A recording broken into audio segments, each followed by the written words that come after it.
Hi, I'm Chef Rachel, the Healthy Cooking Coach. Today, I'll be teaching you how to make my favorite barbecue sauce. I call it Better Barbecue Sauce because it's better than anything you can buy in a store. The recipe is from my cookbook, The Garden of Eating, a produce-dominated diet and cookbook. You may be wondering what makes this sauce better than what you can buy in a store. Well, first of all, it doesn't contain high fructose corn syrup, it doesn't have any chemical preservatives or additives, it's lower in sugar, and it's naturally sweetened with a little honey and stevia. And it's so delicious, it's not just for barbecuing. I use it like ketchup, I put it on hamburgers, and it's fabulous to replace red sauce over spaghetti squash or meatballs or a meatloaf.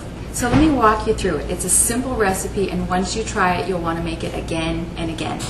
What we'll start with is a tablespoon of olive oil. If you don't have olive oil, you can use clarified butter or ghee, or you could use avocado oil. Tablespoon of olive oil in a medium-sized saucepan. Next, we're going to add 1 medium onion, finely chopped. It could be about a cup or a cup and a half of finely chopped onion. White, yellow, or red onion, any of those will do. And you don't need to heat the oil before adding it to the pan. You can add the oil and the onions straight away and start them sauteing. Use medium heat, and you don't have to stir continuously. Get the onions started, and then you can just stir periodically. One of the secrets to reduce the amount of stirring is to add your salt after the onions go in the pan. So I'm going to add a teaspoon of finely ground unrefined sea salt. It could be coarse sea salt, but get a good quality sea salt like Celtic sea salt or real salt. It has more minerals and more flavor than refined salt. So give it a little stir. And then let your onions saute. Let them go for about 8 to 10 minutes until they start to turn translucent and soften. And then we'll get our other ingredients ready. Now, make sure you have everything measured and set out so that you can easily add them when you need them.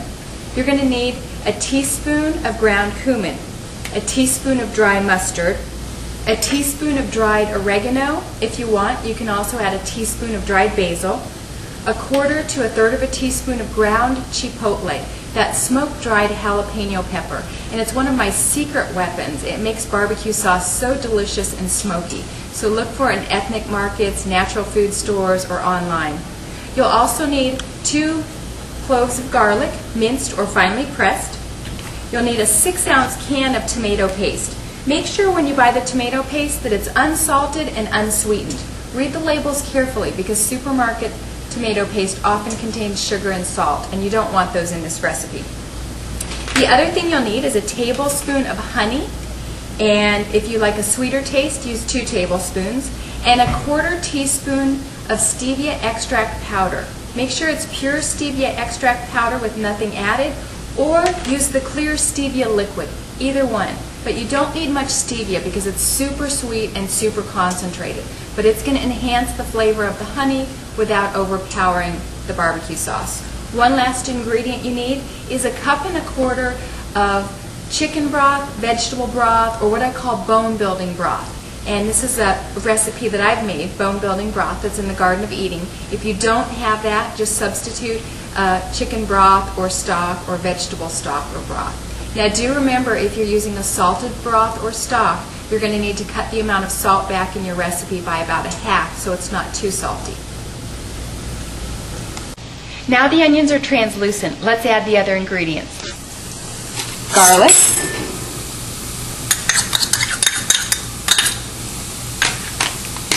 cumin, dry mustard. If you don't have dry mustard, you can use wet mustard. Crumble the herbs, basil and oregano, ground chipotle. Give it a stir.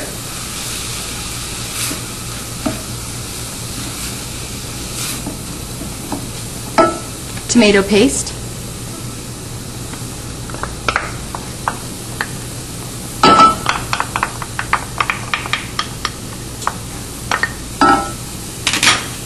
Honey.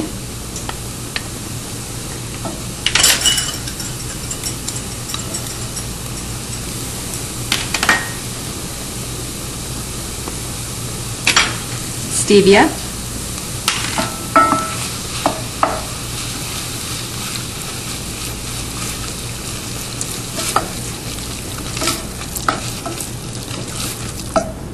and our broth.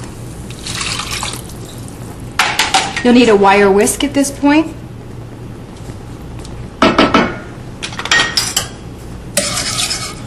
Bring the mixture to a low boil, then reduce the heat and simmer for 20 to 30 minutes until thick.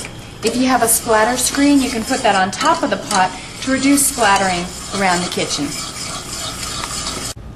Our barbecue sauce is ready. It is so delicious over my herbed meatballs. This is one of my favorite dishes. Be really liberal with this barbecue sauce because it's so, so delicious. I just have to try it.